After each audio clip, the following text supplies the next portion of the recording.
नमस्कार दोस्तों, आप सभी का हार्दिक स्वागत है हमारे युक्ति एस एकेडमी के यूट्यूब चैनल पर। इस चैनल के माध्यम से हम आपको प्रतिदिन परीक्षाओं में करंट अफेयर्स एमसीक्यू के रूप में उपलब्ध कराते हैं। हमारा उद्देश्य है कि आपकी सिविल सेवा और अन्य प्रतियोगी परीक्षाओं की तैयारी और भी प्रभावी एवं सरल हो सके। तो शुरू करते हैं अपने 28 नवंबर के सवाल से। सवाल था कि 2025 में अंतर्राष्ट्रीय सुरक्षा एवं कूटनीति में Colombo security conclave CSC short में कि NSA बैठक किस शहर में हुई। तो 4 विकल्प है इसमें, दिल्ली, मुंबई, कोलंबो में या नई दिल्ली में। तो NSA की बैठक ये हाल ही में नई दिल्ली में हुई। ये सुरक्षा सम्मेलन, कोलंबो सुरक्षा सम्मेलन जो कि CSC की राष्ट्रीय सुरक्षा सलाहकार NSA की बैठक जो कि नई दिल्ली में हुई थी। और यह बैठक कब हुई? तो ये 20 नवंबर 2025 को आयोजित की गई थी। और इसकी अध्यक्षता की बात करें तो ये भारत के NSA जो कि अजित डोभाल ने की थी।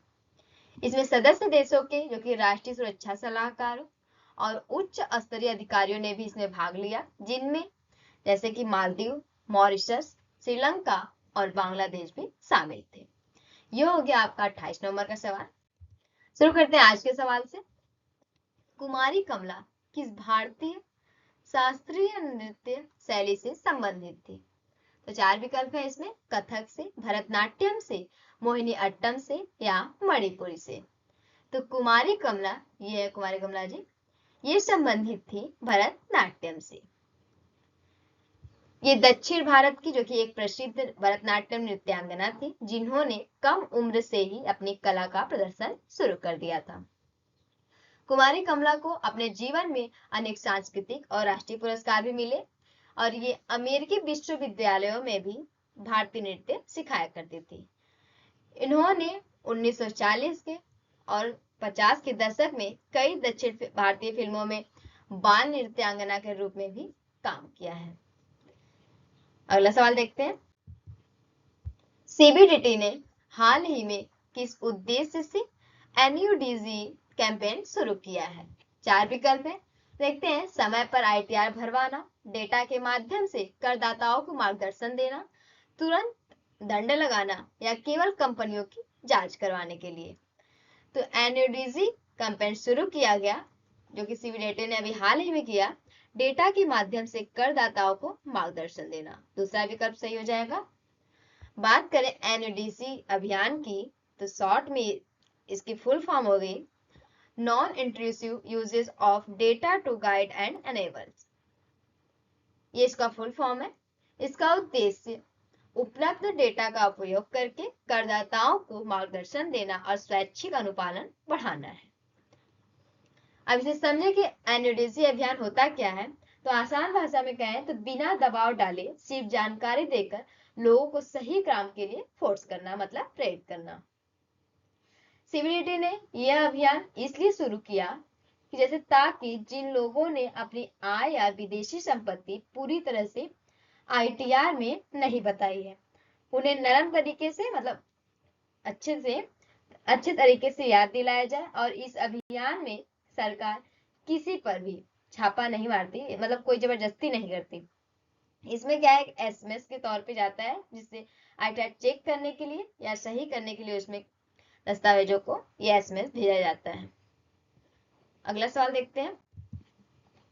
प्रधानमंत्री नरेंद्र मोदी ने स्काई रूट के इंफिनिटी कैंपस और विक्रम-1 रॉकेट का उद्घाटन किस उद्देश्य से किया है? तो 4 विकल्प दिए इसमें, नई लैब के लिए, निजी अंतरिक्ष क्षेत्र को बढ़ावा देने के लिए, ISRO बंद करने के लिए या सैन्य रॉकेट हेतु। तो ये निजी अंतरिक्ष क्षेत्र को बढ़ावा देने के लिए प्रधानमंत्री ने स्काई रूट के इंफिनिटी कैंपस और विक्रम-1 रॉकेट का उद्घाटन इस उद्देश्य से किया था। ये इंफिनिटी कैंपस जो कि रॉकेट बनाने और टेस्ट करने का जो कि एक आधुनिक केंद्र है, और विक्रम-1 जो कि भारत का पहला निजी ऑर्बिटल रॉकेट है। और यह कदम जो कि भारत में निजी कंपनियों को अंतरिक्ष क्षेत्र में आगे बढ़ाने के लिए उठाया गया है। और विक्रम फर्स्ट का नाम जो कि भारत के अंतरिक्ष कार्यक्रम की जनक डॉक्टर विक्रम साराभाई के नाम पर रखा गया है। इससे संबंधित देखें, जैसे तो यह देश का पहला निजी तौर पर विकसित ऑर्बिटल रॉकेट है और ये सब ऑर्बिटल रॉकेट के विपरीत जो कि विक्रम पर छोटे उपग्रहों को लो अर्थ ऑर्बिट मतलब एलईओ में स्थापित करने में सक्षम है, जो भारत को तेजी से बढ़ते वैश्विक सैटेलाइट लॉन्च बाजार में प्रतिस्पर्धी बढ़त देता है। यह उपलब्धि विक्रम एस जो कि नवंबर 2022 की सफलता के बाद हुई और जो भारत का पहला निजी सब ऑर्बिटल रॉकेट था। ये सवाल हो गया आपका। अगला सवाल देखते हैं। डिजिटल कनेक्शन ने 2030 तक विशाखापट्टनम में किस लिए $11 बिलियन का निवेश करने की घोषणा की है? तो 4 विकल्प है इसमें। नया मोबाइल फोन बनाने के कारखाना, 1 गीगावाट क्षमता वाला एआई डेटा सेंटर कैंपस, नए एयरपोर्ट का जो कि निर्माण या हाईवे और सड़कों का नेटवर्क बनाना। तो जो कि $11 बिलियन का निवेश करने की घोषणा हुई है, ये 1 गीगावाट क्षमता वाला एआई डेटा सेंटर कैंपस। दूसरा विकल्प से हो जाएगा। डिजिटल कनेक्शन ने जो कि बताया है कि ये 400 एकड़ जमीन में जो कि 1 गीगावाट क्षमता वाले एआई नेटिव डेटा सेंटर बनाए जाएंगे, इसमें वहां बनाएंगे। और यह डेटा सेंटर जो कि AI, cloud, high performance computing जैसे बड़े तकनीकी कामों को सपोर्ट करेगा। इससे क्या है कि हजारों नौकरियां, तकनीकी विकास और डिजिटल इंफ्रास्ट्रक्चर को बढ़ावा मिलेगा और यह निवेश जो कि भारत को एआई और क्लाउड सर्विसेज का बड़ा केंद्र बनाने की दिशा में एक बहुत बड़ा कदम माना जा रहा है। अगला सवाल देखते हैं। अगला सवाल है कि आईजीएफ मतलब इंडिया ग्लोबल फंड ने हाल ही में भारतीय ब्रांड्स को ग्लोबल स्तर पर विस्तार देने के लिए कितने राशि का फंड लॉन्च किया है? 4 विकल्प है। $100 बिलियन, $150 मिलियन, $250 मिलियन या $500 मिलियन। तो $250 मिलियन तीसरा विकल्प से हो जाएगा। आईजीएफ ने जो कि भारतीय ब्रांड्स को दुनिया के बाजारों में ले जाने और उन्हें अंतरराष्ट्रीय स्तर पर पहचान दिलाने और विदेश में विस्तार करने में मदद करने के लिए ये बड़ा फंड शुरू किया है। इस फंड का उपयोग कहां पर होगा? तो ये भारतीय स्टार्टअप्स, कंपनियां और उभरते ब्रांड्स को वैश्विक स्तर पर बढ़ने के लिए किया जाएगा। अगला सवाल देखते हैं। अगला सवाल है कि मैप माई इंडिया ने जोहो सीआरएम के साथ साझेदारी क्यों की है? देखते हैं। लोकेशन डेटा दिखाने के लिए, सिर्फ प्रचार के लिए, सीआरएम बंद करने के लिए या गेमिंग एप्स के लिए? तो इन्होंने साझेदारी की क्योंकि इन्हें लोकेशन डेटा दिखाने के लिए। पहला विकल्प से हो जाएगा। इस साझेदारी से जो कि जोहो सीआरएम में मैप माई इंडिया का मैप और लोकेशन डेटा जुड़ जाएगा इससे, जिससे कंपनियां अपने ग्राहकों और डिलीवर रूट को आसानी से लोकेशन के आधार पर देख और प्लान कर सकेंगी। इसके लिए ये साझेदारी हुई है। अगला सवाल देखते हैं। हाल ही में जाओखिर सिंडारोव बने फिडे विश्व कप जीतने वाले सबसे कम उम्र के खिलाड़ी। यह उपलब्धि उन्होंने किस खेल में हासिल की?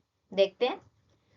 टेनिस में, बैडमिंटन में, शतरंज में या टेबल टेनिस में? तो इन्होंने हासिल की ये खिताब शतरंज खेल में। जाओखिर सिंडारोव जो कि उज्बेकिस्तान की युवा शतरंज खिलाड़ी हैं और इन्होंने फिडे विश्व कप जीतकर सबसे कम उम्र में ही खिताब हासिल किए। ये पहले से ही ग्रैंड मास्टर हैं। इनकी उम्र 19 वर्ष की है ये। अगला सवाल देखते हैं। IIGF 2025 Bharat internet governance forum कब और कहां आयोजित होने जा रहा है? देखते हैं। 4 विकल्प है इसमें। 25 से 26 दिसंबर मुंबई में, 27 से 28 नवंबर नई दिल्ली में, 15 से 16 जनवरी कोलकाता में या 1 से 2 नवंबर बेंगलुरु में? दूसरा विकल्प से हो जाएगा 27 से 28 नवंबर नई दिल्ली में। IIGF मतलब इंडिया इंटरनेट गवर्नेंस फोरम, इसका फुल फॉर्म है। तो जो कि भारत का इंटरनेट गवर्नेंस फोरम ये 27 और 28 नवंबर 2025 को नई दिल्ली में आयोजित किया जाएगा और इस आयोजन में जो कि इंटरनेट, डिजिटल पॉलिसी, साइबर सुरक्षा ऐसे डिजिटल इंडिया से जुड़े मुद्दे पर चर्चा भी होंगी। और ये कार्यक्रम का उद्घाटन जो कि जितेंद्र प्रसाद, केंद्रीय इलेक्ट्रॉनिक्स और जो कि IIT राज्य मंत्री और श्री सुशील पाल संयुक्त सचिव तथा डॉक्टर देशिश त्यागी इसमें मुख्य कार्यकारी अधिकारी जो कि इनके द्वारा किया जाएगा। IIGF के उद्देश्य की बात करें तो इसमें भारत में जो कि सुरक्षित, खुला और विश्वसनीय इंटरनेट इकोसिस्टम को बढ़ावा देना है। अगला सवाल देखते हैं कि एशिया के किस मुद्रा ने हाल ही में सबसे कमजोर प्रदर्शन करते हुए अपनी वैल्यू में सबसे अधिक गिरावट दर्ज की है। देखते हैं, जापानी येन, भारतीय रुपया, चीनी युआन ने या सिंगापुर डॉलर ने। तो ये भारतीय रुपया, ये दूसरा विकल्प से हो जाएगा। ये हाल के आर्थिक आंकड़ों के अनुसार भी बताया जा रहा है कि भारतीय रुपए में अन्य एशियाई मुद्राओं की तुलना में सबसे ज्यादा गिरावट देखी गई है। और यह गिरावट किन कारणों से हुई? तो ये तेल की बढ़ती कीमतों, डॉलर की मजबूती और विदेशी निवेश में कमी जैसे कारणों से हुई। इसी वजह से ये रुपया हाल ही में जो कि एशिया की सबसे खराब प्रदर्शन करने वाली मुद्रा घोषित की गई है। अगला सवाल देखते हैं कि हाल ही में 53वें इंटरनेशनल एमी अवार्ड्स में किसे अभिनेत्री का अवार्ड दिया गया है? तो 4 विकल्प है इसमें, जोएल मोकिर को, फिलिप अगियन को, एना मैक्सवेल मार्टिन को या एनिम सिम को। तो तीसरा विकल्प सही हो जाएगा। 53वें इंटरनेशनल एमी अवार्ड्स में एना मैक्सवेल अभिनेत्री ने इनको अवार्ड दिया गया है, इन्हें सम्मानित किया गया है और यह अवार्ड इन्हें उनकी उत्कृष्ट अभिनय प्रतिभा के लिए मिला है। आज का सवाल जो आप लोगों के लिए कि भारतीय सरकार ने 2025 में नेशनल साइबर शील्ड क्यों शुरू किया है? तो 4 विकल्प है इसमें, डेटा स्टोरेज बढ़ाने के लिए, AI विकास के लिए, साइबर सुरक्षा को मजबूत करने के लिए या डिजिटल भुगतान नियंत्रित करने के लिए। तो सही विकल्प को आप लोग कमेंट बॉक्स में जरूर बताना। इस वीडियो को अंत तक देखने के लिए आप सभी का दिल से धन्यवाद। यदि यह वीडियो आपके लिए उपयोगी रही तो कृपया चैनल को सब्सक्राइब करें, वीडियो को लाइक करें और अपने दोस्तों के साथ शेयर करें। आपकी सफलता ही हमारा संकल्प है। धन्यवाद।